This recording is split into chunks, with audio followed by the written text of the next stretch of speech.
The first thing, though, that you can do that's really going to help you is to determine who's already in your network that you might be able to tap into.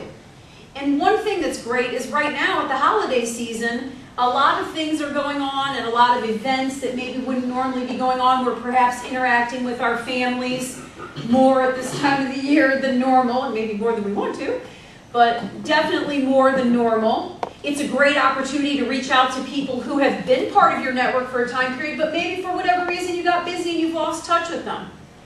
Hey Jeff, just want to wish you a Merry Christmas and a Happy New Year. I know we haven't had a chance to talk. How did it get to be December already?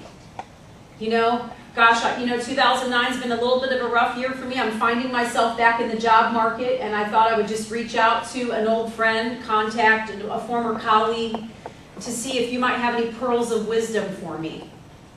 So several reasons too. When you're networking, there's a couple things that you have to do. The first thing you have to do is remove the threat, right? Because people are always afraid you're going to ask them to force something that they're maybe uncomfortable providing. We love to provide information and be a resource for people, and there's 3 reasons you need to build a network. You need information, and this goes to whether you have a job or not. You need support, and you need a job. Or if you have a job, you need business or referrals. So lots of information you need right now. You need to know who might potentially hire me, what companies are doing well in the industry where I am well qualified to have a position, who maybe can help me readjust my budget and some of those kind of things while I'm in my job search and maybe my cash flow is considerably less than it used to be. You need support, so groups like this are a great place to come. One of the things I love about groups like this is that, for the most part, they're focused on lifting you up, giving you some practical skills, some things you can go out and apply, and when you leave here, you feel like, you know what, this was beneficial, I'm glad I came out. How many of you guys said, not sure I feel like dragging myself out tonight? It's okay, you can admit it, right? But hopefully after you leave here, you'll say, you know what, I'm glad that I did it. I feel better, I'm a little more energetic than I was, I've got a couple of new ideas that I can implement. So these kind of groups are a great place to come. So you need support. And the thing is that your spouse and your kids and your mother and all those people love you, but they are not having the same experience you're having if they're not currently conducting a job search, or if they have not had the experience of being downsized or outsourced or however you describe it. So these are great places to be because we can relate to what the other folks in the group are going through. So some of you guys may have seen that article. I can't believe it's been almost a year already, but that plane that landed in the Hudson River back last January, and several months later there was an article on the front page of the Observer that talked about how the survivors were trying to find each other. Some of them had exchanged business cards and exchanged contact information, and they were struggling because even though they talked to their spouse or someone they care about what happened, that person could not possibly relate to what that experience was like because they were not there. So you need organizations and groups like this that can give you some support. And then finally, you need a job. Ultimately, that's the goal. So those are the reasons why. There are multiple venues, as was mentioned earlier, where you can network. Some of the things that you're going to want to do are figure out what types of people are going to hire me. So what type of company?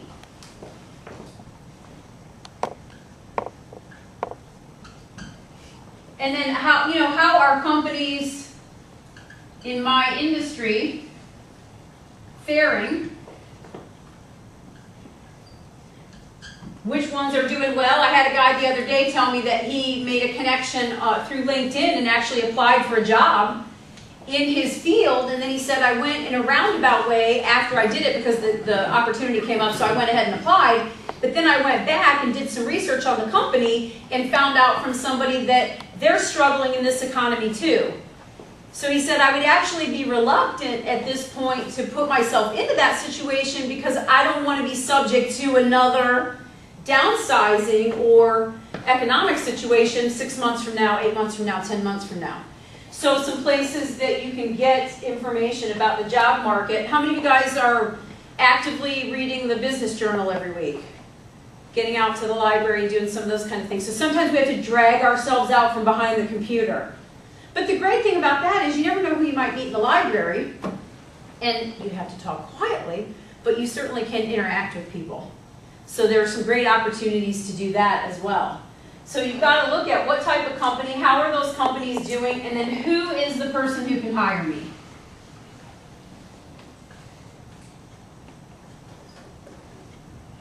Okay, and it was mentioned earlier that I don't want to rely on somebody who doesn't know me. So the key in the networking equation is it's the person who has the relationship. So based on certain things, I connect people all the time who have never met each other. But they are willing to meet with each other because they both know me, they both trust me, and they both believe that I am bringing them together in an effort to create a mutually beneficial relationship. So I met a gal at a networking event last Thursday, and she was telling me about what she did, and I said, that's kind of cool. I was talking to somebody on the other side of my network a while back talking about how they wanted to start a business doing something similar to that. So I have now connected them. They did not know each other.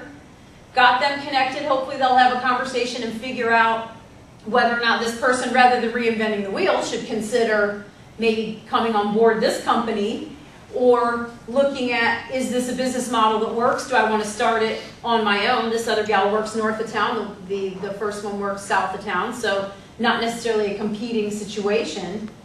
But the key is who has the relationship. How many of you guys are on LinkedIn?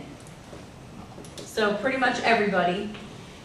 You need to be on LinkedIn. It is so critical at this point. There's a lot of other social networking websites out there, I know, and for those of you who are in my generation and above who wish they had an 18-year-old in the house every time their computer crashes, I understand. But the bottom line is that your network really is about your social capital, and you can increase your social capital exponentially by making yourself known on LinkedIn. One of the great things LinkedIn will do for you is, let's say that I want to meet Jeff Searcy. I go out and I plug in Jeff's name, right? And what happens? His information comes up and it'll either say second, right, or third. And what is that telling me? Right, I'm 2 people away from meeting Jeff. So then what I do is I go in and I see who the connection is, and I find out that it's Jim. So I call Jim and I say, Jim, how's it going? I see that you are connected on LinkedIn to Jeff Searcy. He's someone that I have been very interested in meeting.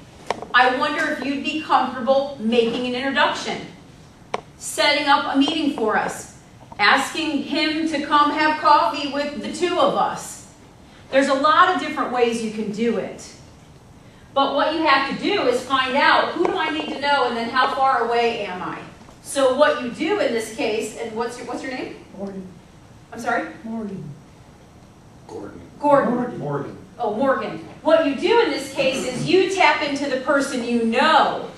And then what happens is, based on the relationship you have with that person, if there's a built-in level of trust there, then you're not really totally relying on some stranger who has no knowledge of you. Based on the level of relationship I have with this person, Jeff will either say, yeah, I trust Jim enough that I think we can have coffee, or I think that's probably a good idea. He'd probably say half a cup. So yeah, right? But it'll be a half full cup though. Half full cup. So that's how it works, whether you do it on LinkedIn or whether you do it in person.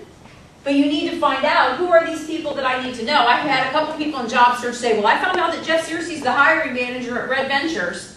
Should I just send him my resume? That's really probably not the best practice, because he doesn't know you, and that still isn't going to open up the door. What you need to do is tap into Jim and say, Jim, I see that you're connected to Jeff at Red Ventures. Are you comfortable enough in the relationship to put my resume in front of him? Are you comfortable enough to give me a personal endorsement?